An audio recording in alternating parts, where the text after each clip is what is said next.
What is up, y'all, and welcome back to another episode of the Talk of the Ring show. If you don't know who I am, then that means you are not subscribed. So you best be doing that right now, because I'm a vibe. Everyone already knows. No, I'm just kidding. So it is hot, and I'm not gonna waste your guys' time. Once our guest gets here, we're gonna hop right into it. He had some technical problems that he had to push back the time a little bit, and it's all right. It's all right. It's all right. It's basically the weekend. Got 1 week of school left as of tomorrow, so I'm excited, y'all. And I got so many episodes planned, and I'm an old. I don't know how you say that, like an old NXT star or ex NXT star, however you want to take it. But we have an ex NXT star coming on Monday, Martin Stone, aka Denny, Sweaty was named, whatever. So I'm excited for that, big step, big kick in the door. Hopefully our guest gets here soon so we can hop right into it, because I know you ain't want to sit here and listen to me. I mean, a little bit, but no, I'm just kidding. So a big thank you guys as well for I got a notification today, and it was like, your video hit 500 views. I was like, I was like, am I dreaming? So I was like, nah, it's real. I was like, you guys, you're so sweet. Y'all mean a lot. But there's big things coming once we get that last 5 subscribers, guys. 5 more, and we hit 100. That for me is a major accomplishment. And before you come at me with my hair, it's hot, guys. And I can't even, at this point, it doesn't even matter. So tomorrow we got Friday Night SmackDown. If you're going to be there, you better say hi to me if you see me.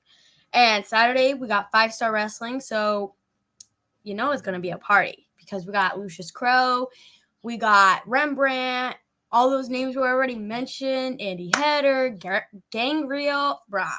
It's going to be a great show. And, Gavin, our little Gavin that we speak of so kindly on here, he's probably going to be there. So if Gavin's there, that means you should be there, obviously. So I posted the episodes for next week on the Instagram this morning, so make sure you're checking that out. Obviously, you're liking, you're sharing, subscribing. The amount of love y'all been showing me, I absolutely appreciate it. It means a lot. But a little backstory on our guest until he gets here. His name is Seabass Sebastian, or Seabass Finn, and his character is like a fisherman. And the match I seen him in, he was in a weapons match kind of, and there was those fish things. I don't go fishing, so I'm sorry for that. But those had they had the little balls, and they were on his back. I was like, yeah, you will be bleeding. And I'm like, me personally, that's a lot. That's painful. I don't know about you, but who knows? Hopefully it gets here. He said 8:20. We started at 8:20, guys. But yeah, obviously I stated the shows. I said some episodes. You gotta do all that fun stuff. You guys gotta tell me what you want to see, who you want to see, because I could work some magic. Right? You already know. But yeah, so those are the shows. There's that. There you go. Let me pull up PPW really quick, because they announced another name. So let's pull them up. Oh my god. They also announced BPW's future show for June 23rd. It's a Friday, guys, and it's in Lake Harmony. I'm pretty sure Split Rock Resort. So pretty sure it's still in PA. $10 a ticket. You can't go wrong there. I don't know. $10. Not even bad. But so let's pull up PPW. Pull some Jeopardy music on here. Let's do a little tour of their page until our guest gets here. Share screen. It's so weird. It's not weird, but it's weird doing it myself, because it's okay. But so this was just announced, the Powers of Pain. Me personally, I've not seen them, but they look like scary dudes. Sure, they're gonna kill it and do what they gotta do in the ring, Hopefully they're wrestling. Next up we got VSK, as mentioned as before. He's a favorite. We love VSK. We have Sandman. He got some people coming out. We got to support the man. This is from the past show. We got obviously Action Andretti, who's now an AEW star. And obviously we have my dad in the chat. He said, "Turn up." You already know I'm here. Hopefully our guest. If not, after I ramble for like 10 more minutes, if he does not show, guys, I am so sorry, but that's not on me. I'm here.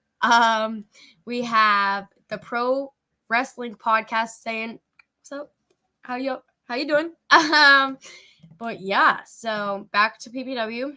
Obviously, it was a great show. I don't know about you guys, but obviously their 100th event is coming up in like 2 weeks. I don't know about you guys. And we got Primal Fear. Give them a little shout out. Talking about their little new merch. Listen, I got another surprise. You ready? Ready? Yeah. Okay. Oh! You just smell like that. Yeah. That's right. Oh! Yeah, man. Listen, Agent Soriano is full of surprises. Because, boys, not only are we all fight, no flight. That's right. Now, it is fear none. Take all. Right. Huh? Look at that. How's that sound? Look at that. Let's stay focused. Because now that we got new shirts, new hats, and the new Agent Soriano Spotlight Series limited edition PPW trading cards. Get yours now. ppwwrestling.com/shop, baby. Woo! Buy it.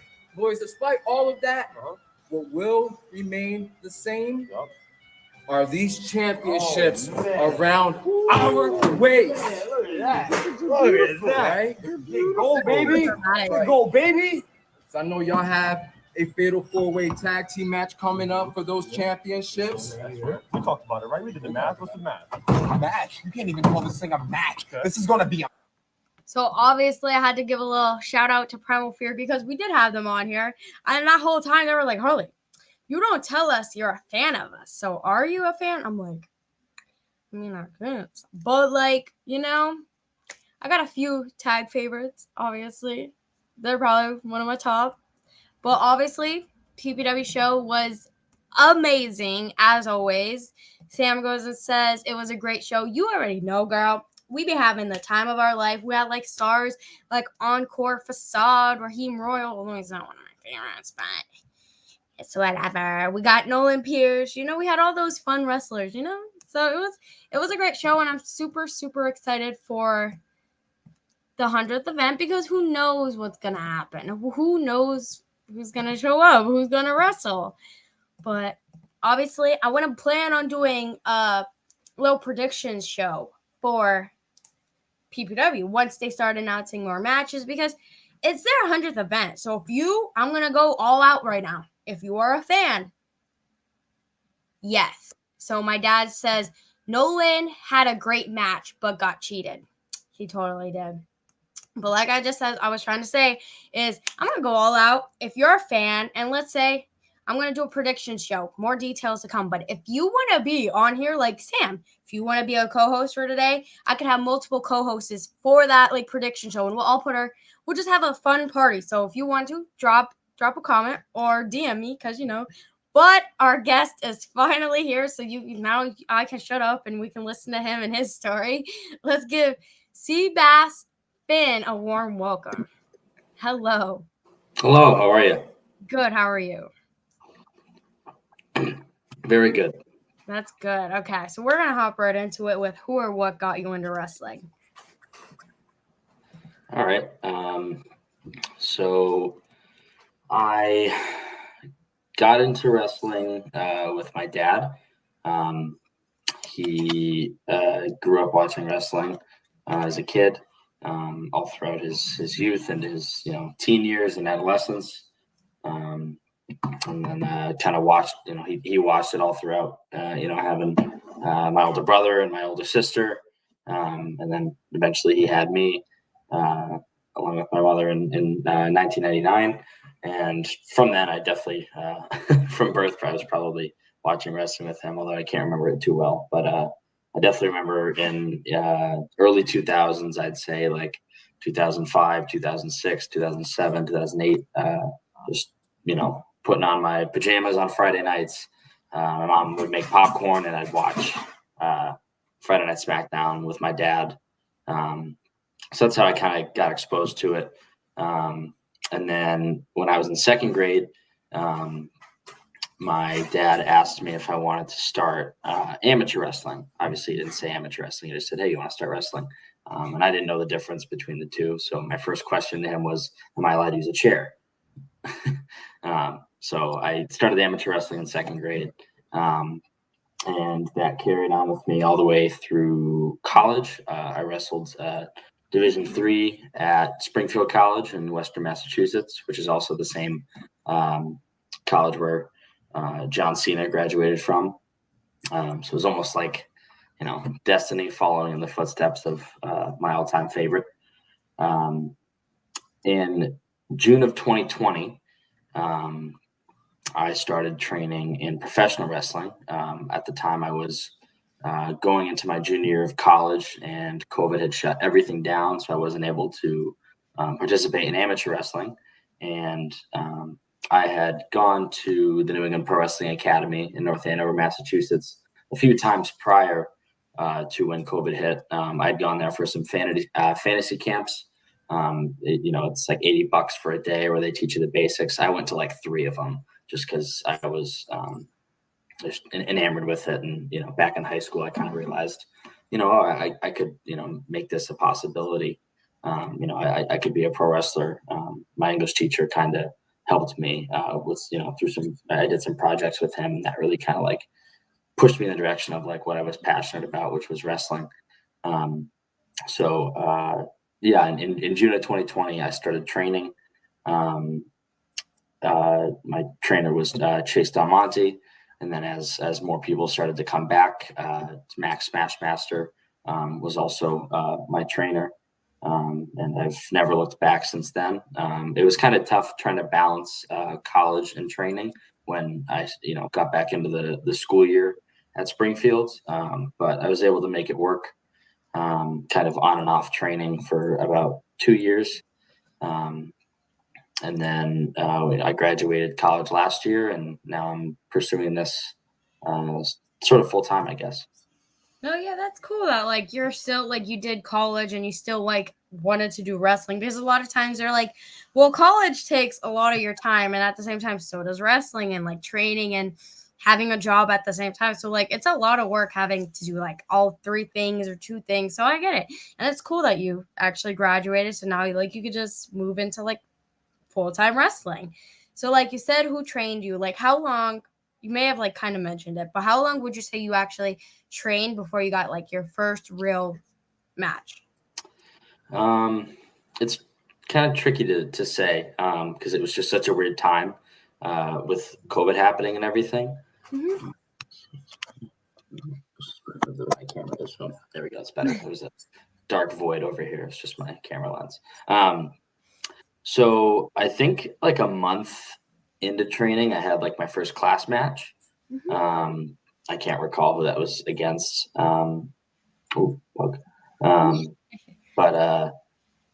Yeah, I had my first class match probably about a month or so in. And then, kept having more and more class matches as the school kind of started to reopen again. And then, let's see.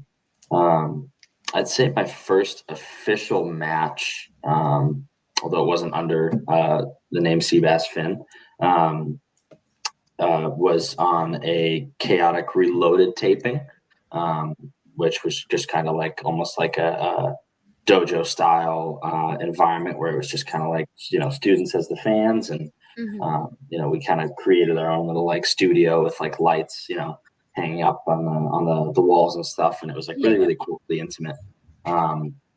So I think that happened in, I want to say January or February of 2021. So from, June to then, it was probably about 6 or 7 months when I had my first legitimate match on a show.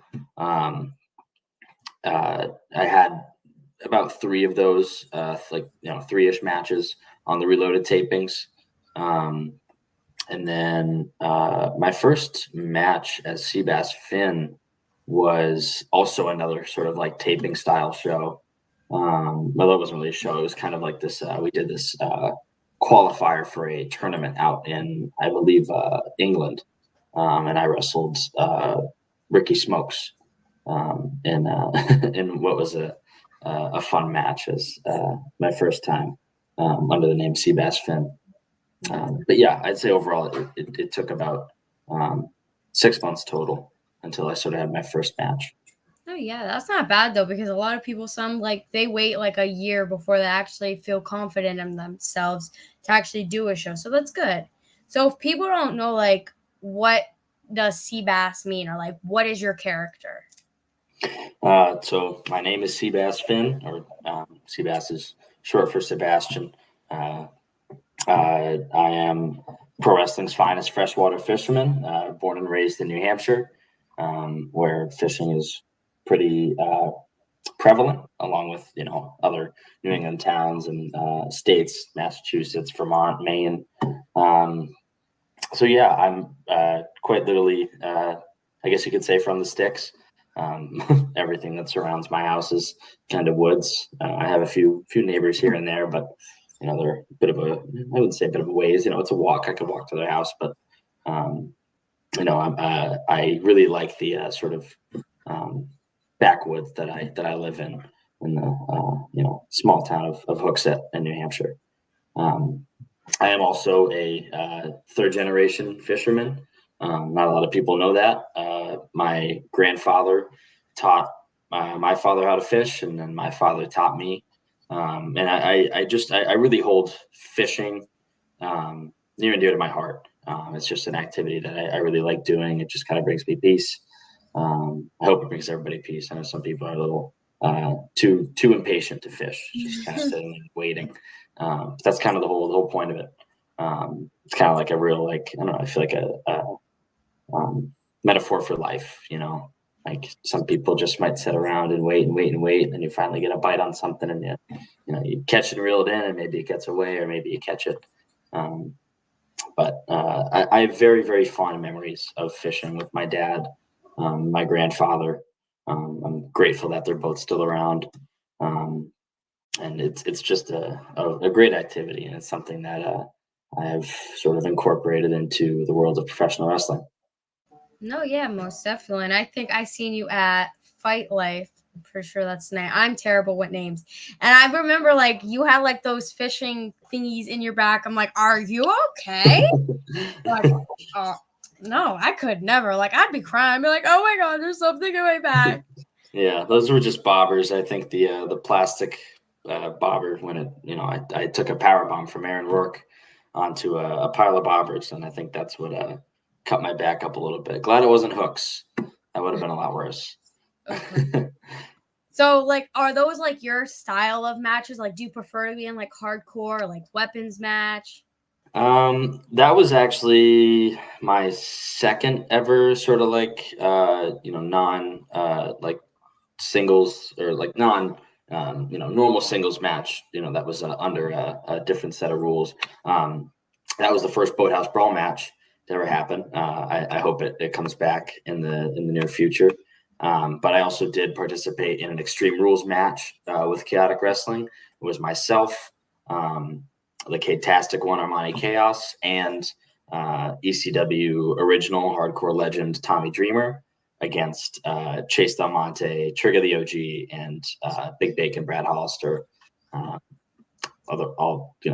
collectively known as the Unit. So I wrestled in that match, and that was under Extreme Rules, which was pretty painful, but a lot of fun for the most part. I wouldn't say I'm not opposed to doing more matches of that style. I do like the like traditional rules and stuff. Still find a way to fish hook people in the mouth in those kind of matches, but definitely not opposed to the sort of hardcore or extreme side of wrestling, and would love to try to do more of those matches in the future. Okay. And so, like, how do you feel about intergender wrestling? Because that's something, like, I'm in Pennsylvania, so it's something that we have, like, getting more commonly known out here. Yeah, no, I'm all for it. The great thing about chaotic wrestling is we have a title called the Panoptic Championship. It was formerly known as the Chaotic Wrestling Women's Heavyweight Championship, and it has since been rebranded as of I think 2021. We kind of just decided that wrestling is wrestling, and especially in chaotic, we've had and we still have some extremely talented women. And other people on our roster who can compete with men and people of other genders and identities. So we created the Panoptic title to sort of branch that open for more competition. Obviously it's great to see two women have an amazing match like we have. We've seen international pop star Becca face off against the Total Diva Paris Van Dale, the Troublemaker Shannon Levangie. Like we have great women that can put on great matches against each other. But just kind of keeping them in that bubble. Also want to mention Davienne, who was sort of like a I don't know if I want to say like pioneer is the right word, but or even like trailblazer, but she sort of like revolutionized wrestling and chaotic for women. As well as people before her, like Sasha Banks, who was wrestled for Chaotic Mistress Belmont too. It just keeping all of them in that sort of bubble where they're only women's wrestlers wrestling women kind of limits them. So, and we obviously know in the wrestling world, anybody can wrestle anybody and win. Yeah. Entirely possible. So I'm totally not opposed to intergender wrestling. I've gotten my ass kicked by plenty of women in amateur wrestling and even in professional wrestling. So not opposed for it, all for it, 100%. Okay, and that's great that you can admit that you got your ass beat because not a lot of people can do that. They'll be like, "No, I almost won, but here's what happened." I'm like, no, you lost. Just say that. I'm a pretty humble guy. In my second match ever, I lost to Davienne in well under 3 minutes. Wow. Okay. So are you like a baby face or are you a heel? I'm very, very baby face. Very rarely do I ever work as a heel. Sometimes, if I'm ever feeling like it, I will. But more often than not, I like to have a lot of fun. So I like to be the baby face and make the bad guys look silly. Definitely. So do you like have a dream venue that you wish to like wrestle in before you call it quits? Or just anywhere that will take you? Anywhere. I've never been to this country, but I'd love to wrestle in the Tokyo Dome in Japan. That'd be pretty cool one day. I've never wrestled on a beach either, or like somewhere where there was like a visible waterfront.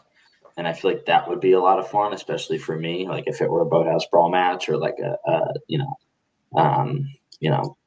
Yeah. I'm sure there's other. I'm trying to think of, Mississippi River, for example. If I had a Mississippi River match where like I'm wrestling somebody and you can only win if you throw them into the river, like I'm all for that. That's definitely a bucket list item. Or even like I think they did a Gulf of Mexico match one time in WWE. That's cool. It's different. Yeah, something on a beach or with a waterfront, like that'd be a pretty cool goal. I think a couple years ago, Chris Jericho started doing wrestling shows on cruises. I would be perfect to wrestle on a cruise. I don't know how I feel about cruises. They kind of scare me. So like you can go ahead, but I'll be watching from your social media page. Be like, oh look, he got to wrestle on a cruise. Yeah. Good for him. Mm-hmm. So what would you say is like your favorite thing about wrestling? I think wrestling on the shows is definitely number one. There's nothing like it. Having the ability to control a crowd at a movement of your arm or the shout of your voice. And then another thing that I think I don't know if people overlook it or it's just like just something I really enjoy is traveling, especially with my teammates or like the people that I train with, my friends. That's something I love to do. Like I've traveled 3 hours up to Vermont or 3 hours up to a show in Maine, and it's just fun to like pack up a car with 3 or 4 other people that you wrestle with and just go for a ride and have a blast. That's something I really really enjoy, and I look forward to doing that more in my career. Most definitely. Yeah. I mean, because like I said, I'm in Pennsylvania. And when I went up to like Rhode Island and Connecticut to see the shows, I was like, oh my God, look at that tree. My mom's like, we have trees in Pennsylvania. I'm like, no, but this tree is different. It's in a different state. Like, look at this. Look, they have a sign. And mom's like, Harley, you're just being dramatic. I'm like, no, this is different. This is why we travel.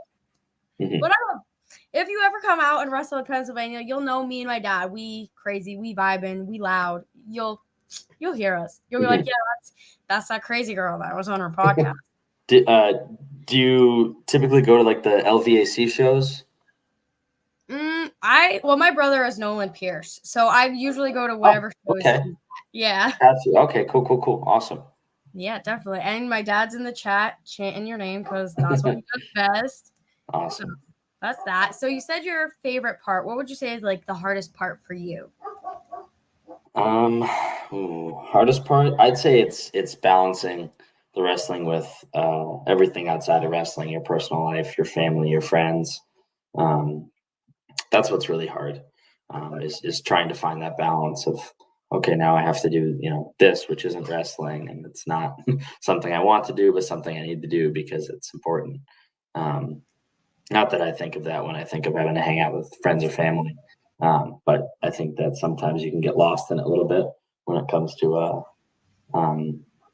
the wrestling part. So you have to make sure that you have friends outside of wrestling, and that it's not always about wrestling, because sometimes that can get tiring. So yeah, definitely, I'd say the balance of everything else outside of wrestling is the hardest part. Definitely. So I kind of said like about the venue and stuff. Do you think it's going to be an age thing or like a mindset thing that causes you to retire? I mean, you're still like early in, but like, Yeah. do you have the ideal ages? I guess you'd say. I'm 23 years old right now. I don't know what it would be. I think if there's anything that's probably gonna retire me early, it's probably my body. I did amateur wrestling for 15 years, like I said, which definitely takes a toll. I still feel pretty good.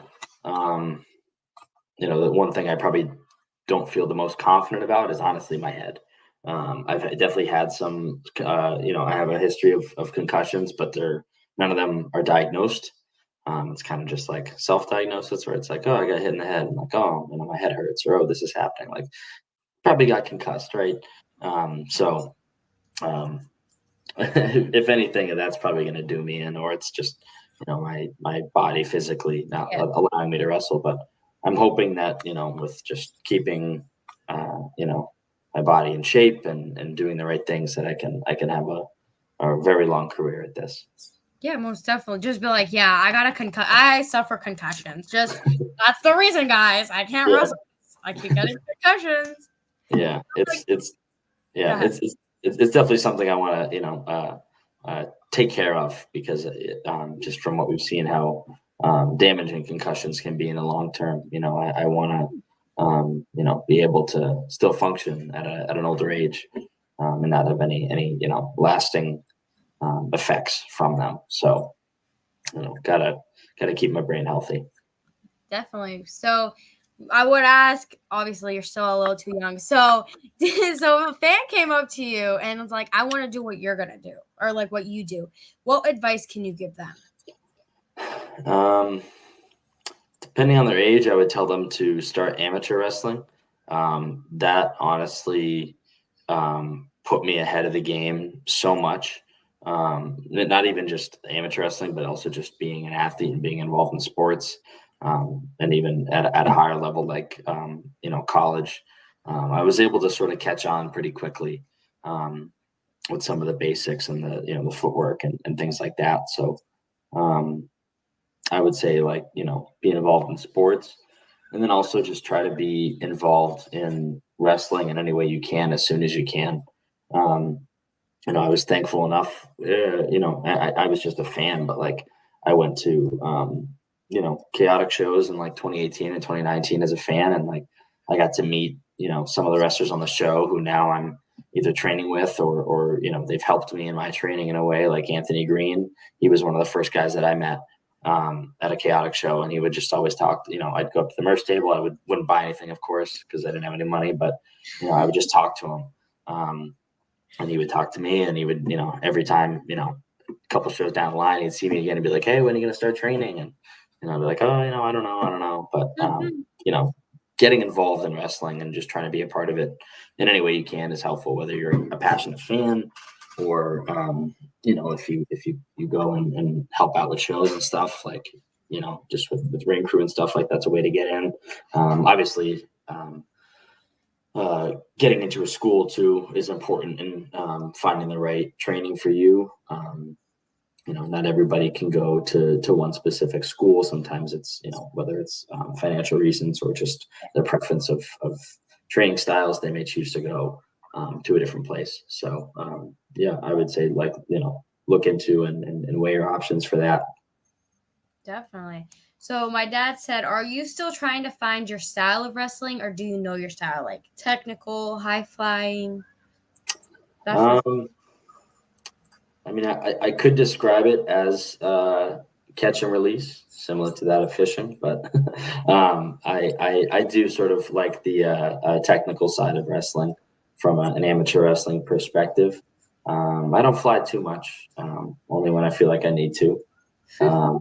And then I like throwing some of the strikes, I don't, throw too many kicks a lot, once in a while maybe, but I like staying on the ground. I also like picking people up and putting them down aggressively. I'd say it's more of a technical ground style for me. But if you wanted to put it in fisherman's terms, I'd say it's catch and hold.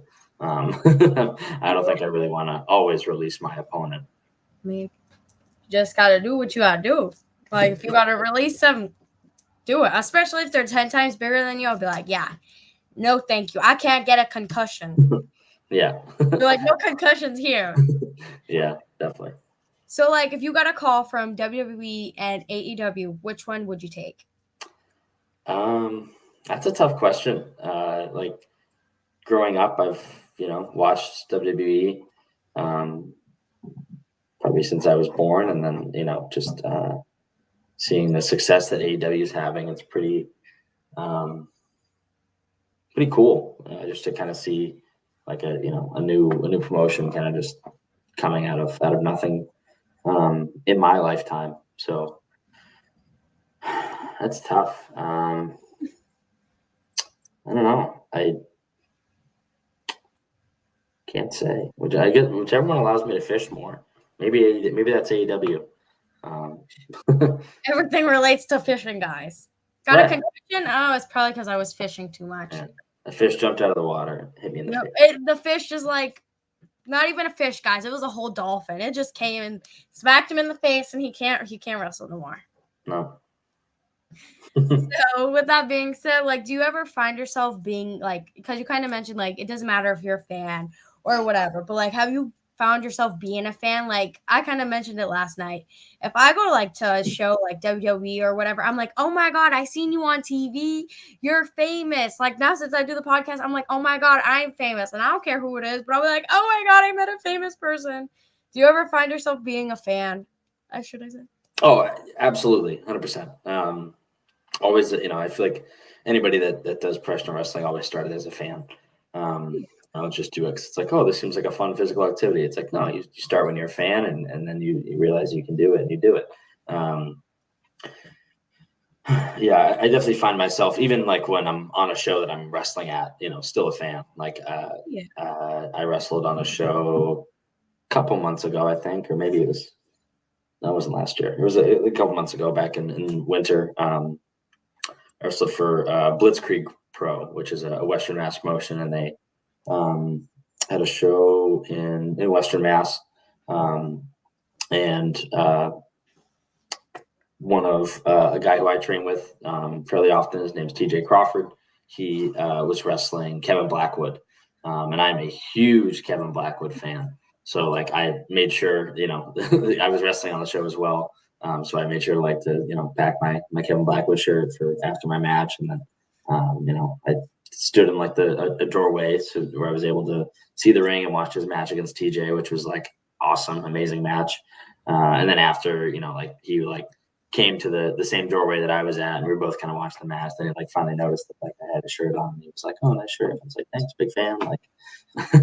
So yeah, no matter where I'm going, there's always somebody I'm a fan of.